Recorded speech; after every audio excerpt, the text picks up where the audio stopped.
समय हाँ बराबर है या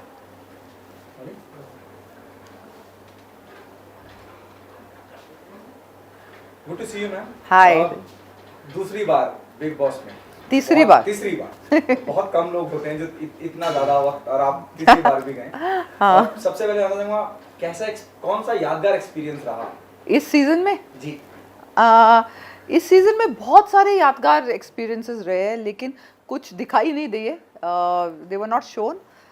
जो देखे होंगे लोगों ने, वो एक अलग ही साइड था मेरा, जो मैं थोड़ा इमोशनल भी हुई थी, क्योंकि जब फर्स्ट सीजन में मैं गई थी तो टास्क इतने हैवी नहीं होते थे, यू नो, इतना वो प्रोडक्शन वैल्यू नहीं होता था। हमें अंडे दिए जाते थे कि हाथ में अंडा, आपका बच्चा है, उसको संभाल के घूमा, और कोई एक दूसरे से लड़ाई नहीं करता था। तो इस टाइम जब टास्क दिया गया था तो सभी अग्रेसिव हुए, और मैंने एजाज पे अटैक किया था, क्योंकि 13 सीजन में जब हम गए थे तो वहाँ मैंने सिद्धार्थ शुक्ला वगैरह बाकी से सीख लिया था कि you have to attack, you know, defend करने से पहले आपको अटैक करना है। तो मैंने एजाज को अटैक किया और शायद उसको लग गया, और वो मेरा दोस्त भी था, प्लस मैंने उनको कन्विंस किया था कि मेरे लिए आप लोग हार जाओ, लेकिन वो बाद में था इसके बाद। लेकिन एक ऐसा बोला था कि हम लोग एक ग्रुप है, और इन्होंने डिवाइड करके मुझे जैस्मिन और विकास और रुबीना के साथ डाला है। तो एनीवे तो उसने इतना बड़ा उसका ये किया ना कि मुझे लग गया, मुझे चोक हो गया वगैरह। तो मैं अपसेट हुई एज अ फ्रेंड, और मैं शायद रोने लगी उधर। तो उस वजह से वो एक साइड मेरा देखा जो मुझे नहीं लगता आज तक बिग बॉस में देखा गया है, कि कैशमीरा कैन क्राई ऑल्सो। तो ये मेरे लिए बहुत ही यादगार मोमेंट था, और बहुत सारे ऐसे यादगार मोमेंट्स हुए, लेकिन मैं वो बता रही हूँ आपको जो ऑडियंस ने देखा होगा। बहुत बहुत दबंग मानी जाती हैं आप, और जी मुझे लगता है कि बहुत बर्दाश्त भी हो गई है आपके अंदर। आप बहुत, जितना आप रिएक्ट करते आए हैं, जितना आप बहुत जल्दी रिएक्ट करते हाँ हैं, एग्रेसिव हो जाते हैं अपनी बात रखने के लिए कि मुझे बात सही है तो सही है, मुझे लगता है सही है, लेकिन इस बार ऑडियंस ने भी महसूस किया कश्मीरा कि बहुत शांत रहे हैं आप। नहीं, मैं शांत नहीं रही थी, मैंने बहुत जगह पे बहुत बातें की है, लेकिन बहुत सारी फालतू बातें भी वहाँ हो रही थी, और जहाँ फालतू बातें होती थी वहाँ कश्मीरा का जगह नहीं होता। और मैं चीपनेस की थोड़ी सी लेवल क्रॉस कभी ज़िंदगी में नहीं की, तो एक शो के लिए तो करूँगी नहीं। और जहाँ पे थोड़े बहुत झगड़े हुए मेरे, बाहर आके मुझे पता चला कि वो दिखा नहीं, यू नो, तो हो सकता है वो क्रिएटिवली इम्पोर्टेंट नहीं लगा होगा। फॉर एग्जाम्पल, मैंने अर्शी के साथ झगड़े, 2-3 मेरे झगड़े हुए अर्शी के साथ, जहाँ पे मैंने उनको बहुत स्ट्रिक्टली और बहुत ही कंफर्म्ड वे में कहा था कि अगर आप एक मैरिड आदमी के पीछे पड़ रहे हो, तो इसमें मैं आपके साझेदार या भागीदार हूँ नहीं, क्योंकि I don't like that, you know, that's just not done. तो वो एक ऐसे झगड़ा था जो दिखाई नहीं दिया। हो सकता है कि उस लेवल पे नहीं किया होगा, क्योंकि अर्शी कहीं ना कहीं मेरे साथ बैठती थी, क्योंकि ना उसके साथ रुबीना और जस्मिन बैठते थे, ना मेरे साथ बैठते थे। उन्होंने वो एक घर वाला बाहर वाला सिचुएशन बनाया दिया था कि ये चाहे बहुत अच्छे लोग भी हो, बाहर से आए, ये हमारे लेवल के नहीं है, या ये लोग हमको पसंद नहीं है। तो उन्होंने मेंटली डिसाइड किया था कि हम पहले से आए तो हम जीत के जाएंगे। हालांकि चैलेंजर्स में बहुत सारे लोग ऐसे थे, जैसे विकास गुप्ता और मैं, जो रुबीना और जैस्मिन से कहीं, स्पेशली अभिनव से कई गुना ज़्यादा बेटर कॉन्टेस्टेंट्स है। तो कुछ झगड़े ऐसे हैं घर में जिसमें समझ में नहीं आता था इसमें मुद्दा क्या है, कि आप सेब और आलू छीलने पे तो झगड़ा नहीं कर सकते हो। मैं, आपने सही कहा कि मैं बहुत दबंग हूँ, और मैं उन मुद्दों पे झगड़ती हूँ जो मुद्दे हैं।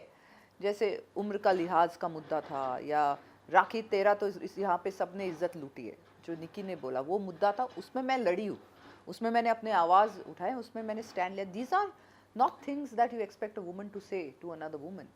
तो इससे अलावा दूसरे कौन से मुद्दे हैं जहाँ पे विकास ने अर्शी को धक्का मारा, और मैं पहले अर्शी के अगेंस्ट थी कि तुमने इतना पुश किया किसी को कि he had to push you in the water. तो वो एक था। फिर जब अर्शी ने कहा कि मुझे लगा है पानी मेरे लंग्स में चला गया, तो मैं अकेली वो लड़की थी जो अर्शी के साथ 2 घंटा बैठी। अब ऑब्वियसली वो 2 घंटे का आपको दिखा नहीं सकते, लेकिन जितना भी दिखाया मैं उसके साथ थी। वो गलत थी लड़की, लेकिन उसके साथ कोई नहीं था। तो उसको खाना पूछना, पानी पूछना, टॉवल देना, ये सब मेरा काम था। तो स्टैम्प तो मैंने लिया हुआ है, बट आई गेस स्टैंडर्ड कहाँ पहुंचा है बिग बॉस का? जो जैसे जैसे हम सबको पता है, 3 वक्त आप गई हैं वहाँ पे, आप क्या मानती हैं, क्या बदलाव देखती हैं बिग बॉस में? आपने स्टैंडर्ड पूछा, मेरी औकात नहीं कि मैं बिग बॉस जैसे बड़े शो के स्टैंडर्ड के बारे में बात करूँ। आप कोई दूसरा सवाल पूछिए। फिर भी क्या बदलाव आप देखती हैं कि कहाँ कितना इम्प्रूवमेंट हुआ है, कहाँ आपको लगता है कि यहाँ लैग कर रहे हैं? हाँ, इम्प्रूवमेंट बहुत हुआ है। हर सीज़न बेटर होता गया है। कुछ सीज़न इतने चले नहीं क्योंकि कॉन्टेस्टेंट्स इतने अच्छे नहीं थे। अब 13 सीज़न बहुत अच्छा चला क्योंकि उसमें कॉन्टेस्टेंट्स अच्छे थे, जेन्युइन रिलेशनशिप्स थे। अब इस सीज़न में अगर आप देखते हो तो बहुत से रिलेशनशिप ऑलरेडी बन के अंदर गए, तो उनको वैसे ही अनफेयर एडवांटेज है ही। कोई हस्बैंड वाइफ एक दूसरे के अगेंस्ट वोट करेंगे नहीं, कोई बॉयफ्रेंड गर्लफ्रेंड एक दूसरे के अगेंस्ट वोट करेंगे नहीं। तो मीन्स आप ऑलरेडी 4 लोगों को ऐसे भेजते हो जो ऑलरेडी कपल है, तो बाकी जो 100 लोग हैं उनकी क्या गलती है, उनको भी भेजो किसी के साथ। तो then make it a couple show ना, कि सभी जो 12 कॉन्टेस्टेंट है उसमें 6 कपल्स है, फिर देखा जाएगा। This is what I believe. अभी तो बिग बॉस का मुझे ऐसा लगता है कि जैसे रिवॉल्विंग डोर पॉलिसी है, और कोई भी आता है कोई भी जा रहा है, लेकिन हो सकता है कि creatively they will improve the show. अब मुझे पता है कि विकास गया तो ही definitely will add something to the show.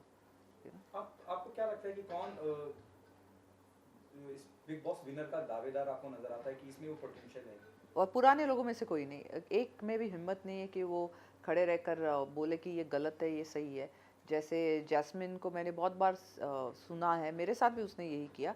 वो बोलती है ऐसे दिखा कि इन लोगों से बात मत करना, तो बोलते किन लोगों की बात कर रहे हो, मैं तुम्हारा नाम नहीं लिया। मैंने कहा, तुम तो नाम किसी का भी नहीं लेते हो, बट जब तुम पॉइंट आउट करते हो तो किससे बात कर रहे हो, दीवार से बात कर रहे हो क्या? तो मुझे नहीं लगता Rubina, Jasmin, any of these people are worthy of a win. अगर किसी को जीतना चाहिए अभी के सिचुएशन में, तो या तो वो राहुल वैद्य होना चाहिए या तो फिर विकास गुप्ता। दोनों में किसे ज्यादा टफ कॉम्पिटिटर मानते हैं? जैसे आपने विकास का, राहुल वैद्य दोनों का नाम। डेफिनेटली विकास गुप्ता को ज़्यादा टफ कॉम्पिटिटर मानती हूँ, क्योंकि ही इज़ इंटेलिजेंट। वो उसको एक उसमें ठहराव भी है, स्ट्रैटेजी बहुत अच्छा खेलता है। I am my self a strategy player. तो जैसे मैंने दूसरे टीम को बोला था कि हाँ, क्या बोल रही थी? हाँ, मैं सोचती हूँ कि विकास गुप्ता बहुत ही अच्छे स्ट्रैटेजिक प्लेयर है, और मुझे स्ट्रैटेजिक प्लेयर्स बहुत अच्छे लगते हैं। जैसे मैंने फ्लिप मारा था कि मैंने दूसरे टीम को कन्विंस किया था कि मेरे लिए हार जाओ। मुझे नहीं लगता 13-14 सीजन में कभी ऐसा हुआ है कि दूसरा टीम एक ए टीम के लिए खेलता है और ए टीम को लगता है कि मैं दूसरे टीम के लिए खेल रही हूँ। तो वो पूरा एकदम कंफ्यूजिंग एंड इंटरेस्टिंग बैटल था। मेरे लिए बिग बॉस ही है, it's a game of wits, it's a game of emotion, it's a game of thought process. तो आपको ये स्ट्रैटेजी गेम करना ही पड़ेगा। आप अगर एज अ फैन किसी को वोट कर रहे हो क्योंकि उसके सीरियल आपको पसंद आई थी जो 5 साल चली हुई, बट वो उस सीरियल में अच्छी थी, इस गेम में कैसी है? तो हमारी ऑडियंस शायद वो समझती नहीं है, वो सिर्फ एक किसी का चेहरा पसंद है या एक किसी का पर्सोना पसंद है तो उसको वोट करते हैं। तो I don't agree with that, but this is how I think. बहुत फिट भी, आपको फिटनेस को लेके भी बहुत बहुत डिस्कशन रहा है। हाँ। और क्या कश्मीर आगे कुछ और प्लानिंग है? Will see you doing more of films और टीवी? तो मैं आपसे एक सवाल पूछती हूँ, जी। क्या मैं अच्छी लग रही हूँ? Of course. तो फिर मैं क्यों No नहीं doubt- करूँगी? no doubt about it. It's not about me being able to ask anyone. नहीं, बट अगर मैं बहुत अच्छी लग रही हूँ तो मैं काम करूँगी ना, कि कृष्णा को दिखाने के लिए अच्छी लग रही हूँ मैं। नहीं ना, this is a part of my job. To look good is a part of my job. जैसे कि अगर कोई डॉक्टर बनता है तो उसको वो मेडिकल लाइसेंस लेना होता है, उसको वो 10-15 साल पढ़ाई एक्स्ट्रा करनी पड़ती है, सर्जरी प्रैक्टिस करनी पड़ती है। तो ये मेरा जॉब है कि for me to look good physically and also emotionally, mentally, it's a part of my biodata. तो 100% मैं डेफिनेटली चाहूँगी कि और भी काम करूँ, टेलीविज़न में भी काम करूँ, फिल्मों में भी काम करूँ। अभी फ़िलहाल मेरी महेश मांजरेकर के साथ एक फ़िल्म की शूटिंग चल रही है, तो यहाँ से मैं 2 दिन के बाद वहीं जाने वाली हूँ। वो बहुत खुश है कि मैं बाहर आई हूँ। If you can throw some light on the film which you're doing with Mahesh. It's a Marathi film, इसका टाइटल नहीं है अभी तक, और उसमें मैं बहुत ही सिंपल लेकिन कनिंग बोलते हैं ना सिंपल लड़की जो बाहर से सिंपल दिखती है, चाल में रहने वाली लड़की जो प्रॉपर्टी के लिए बहुत कुछ करती है, ये वाला रोल प्ले कर रही हूँ। वो होती सेक्सी है तो she is a fantasy of all the main. सारे लड़के लोग उसको बहुत पसंद करते हैं चाल में, तो सब उसको देखते रहते हैं, लेकिन उसको सिर्फ अपना वो जिस फ्लैट में रह रही है वो फ्लैट में हिस्सा चाहिए। तो इस टाइप का कुछ रोल है। कैसा एक्सपीरियंस होने वाला है, क्योंकि अब काम करने जा रहे हैं महेश हाँ, महेश के साथ, और महेश जी के साथ काम करना बहुत अच्छा लगता है, because I find him very lucky for me. और वो हमेशा मुझे, चाहे मैं पतली हूँ या मोटी हूँ, हमेशा मुझे काम देते। You know, he likes the actor in me, I think.